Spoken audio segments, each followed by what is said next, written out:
So moving on to question 4 from the June 2016 FP3 exam. So we're looking at this question at integration by completing the square. In this one here, part I, we're looking at the hyperbolic functions, trig functions, and the exponential definitions. And then finally for part B, it's hyperbolic integration with substitution.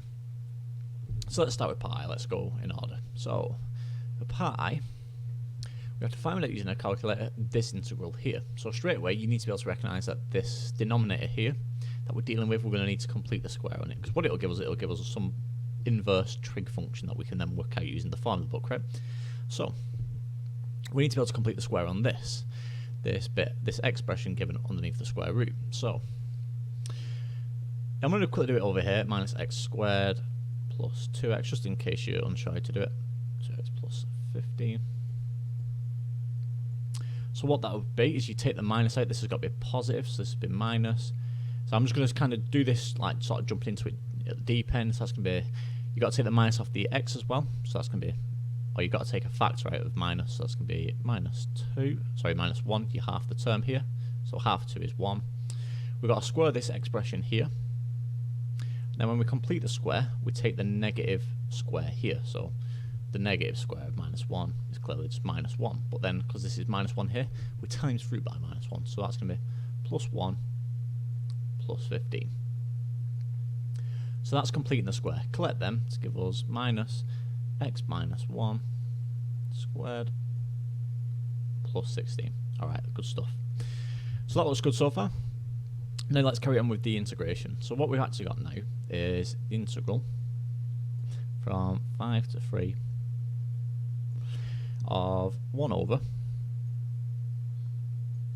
So I'm going to write it in completed square form. So this is the integral, the square root of 16 minus x minus 1 all squared. Like that. So yeah, it's a bit messy, but hopefully that's okay to see so far. So all I'll put here now is replace this bit here with the completed square form like we did before.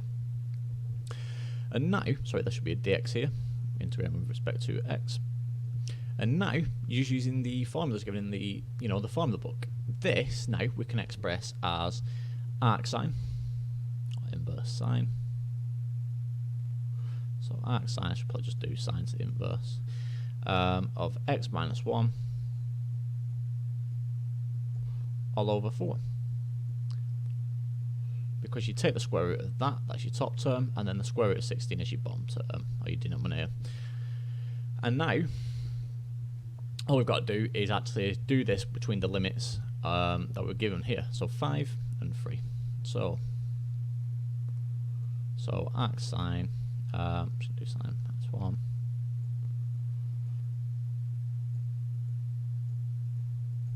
X minus 1 over 4 between 5 and 3.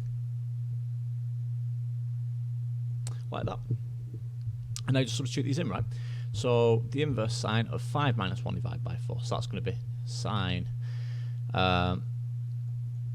inverse minus 1. Sine inverse of 1 minus, so it's just an integration, so we just sub the limits in. 3 minus 1, so 2 divided by 4. So sine inverse of a half.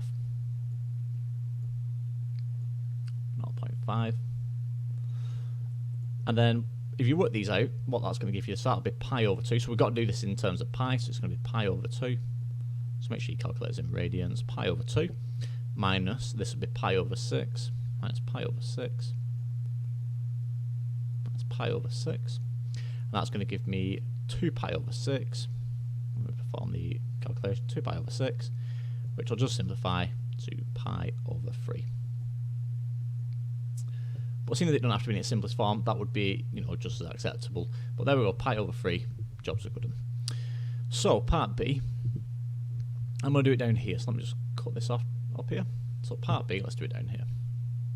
So we're actually dealing now with the hyperbolic trig functions. So let's, I won't try and pronounce them brilliantly, but we've got 5 cos x minus 4 sine x. I feel a bit like Sean Connery when I'm saying shine. And this is equal to e to the 2x plus 9 divided by 2e to the x. So let's actually do this. So all you've got to do here to get it into exponential form, it's just replace where you see cosh and shine with the exponential definitions, which you have to know for the exam, right? So 5 cosh x, that's going to be 5 lots of the exponential definition. So that's going to be e to the x plus e to the minus x. So be very careful with the minuses here. It can be very easy to trip up, minus x. And this is all divided by 2. So that's cosh. And then we've got a minus 4 lots of shine. So that's going to be e to the x again, but this time with minus. So it's going to be minus, that's an x, minus e to the minus x. There we go. And again, divided by 2. Now at this point here, keep everything as in terms of a denominator 2. Don't try simplifying here. Just keep it nice and easy by keeping it as a denominator 2. So what would happen now is if I simplified this, I could multiply across, top on both of these. So I'd have 5e to the x minus 4e to the x. So that would give me e to the x, right? So this is going to be equal to e to the x. So that's my first term. And I've got 5e to the minus x minus 4 lots of minus e to the minus x. So be very careful. It can be very easy to trip up here. But this is actually 9 lots because you're minusing a minus, so we add it.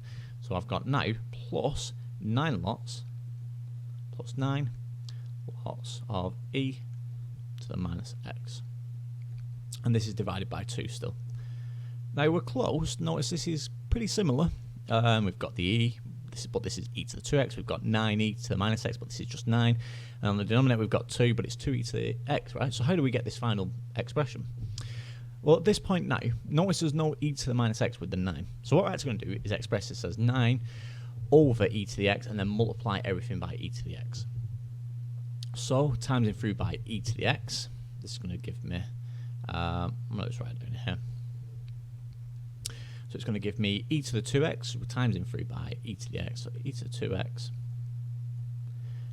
minus, plus 9, sorry, my brain's not working today, plus 9 divided by 2e to the x. And there we go, we've expressed it in that form. So that's that part done, and we've done part A as well. So what I'm going to quickly do now is just pause the video, and I'm going to get part B up on screen. So welcome back, guys. So finally, with part B now, we've got to do hyperbolic integration using this substitution here, u, that is equal to e to the x. Now we're given a big hint here, but it says hence using this substitution.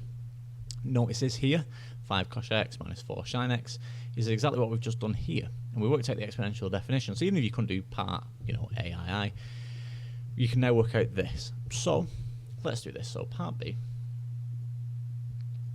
Well, first off, because this is 1 divided by, and then we've got this quotient here, all I can do is take the 2e to the top because it's 1 divided by another fraction. The denominator is going to go to, multiply with the top. So because it's 1 as well, it's just going to give me the bottom. So that's going to be 2e to the x, like that, divided by, and then it's going to be e to the 2x, e to the 2x plus 9. So that's actually the integral that we're trying to work out, right? That's what we need to work out now. Now we're given a hint using the substitution, u is equal to e to the x. So let's differentiate this. I'm just going to call it u prime. In fact, I'll call it du by dx just to make it a bit easier to see. Du by dx. What's that going to give me? Nice and easy. That's just going to give me e to the x, right? Differential of e to the x gives me this. So now we've got it in du by dx. We also need dx. Notice we've got dx at the end of the integration, so I need to write it here as well. So dx. So what's dx? Well, if you times through by dx, that's going to give me that'll give me du on its own, and then I'm going to divide through by the e to the x here. So therefore, dx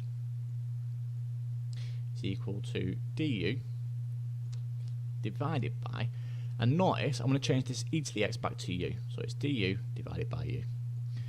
And you'll see why in a second. So let's carry on now with this integration and replace here where we've got a u, an e to the x with the u. So what I've got now is the integral of 2u divided by, so e to the 2x is the same as u squared plus 9 And then when you've got your dx, replace it here. So it's du divided by u. And hopefully it's becoming clear now what's actually going to happen. That's a u, believe it or not. There we go. A u. And hopefully it's clear what's going to happen now. Expressing this dx in this form makes it very clear. So 2u, it's going to cancel here with a u, just give me 2. So now we're going to have the integral of 2 divided by u squared plus 9. My mouse is really refusing to work today. And that's du. And now once we perform this, you know, all we're using now here at this point to finish this integral is the formulas given in the back of the formula book. So you need to know how to find these guys. They're in your formula books, so make sure you know where to find them. So this now, so this is going to be inverse tan, right? So this is going to be 2/3, because my numerator is 2/3 tan inverse. I should really write tan, but it's okay. So it's going to be u over 3. U over 3. I'd have a plus c. And notice, u we're just going to replace back with e to the x. So 2 over 3. Tan inverse. E to the x over 3 plus c. And there we have it, guys. Job done. The integration is complete, and that's all 12 marks done for that question.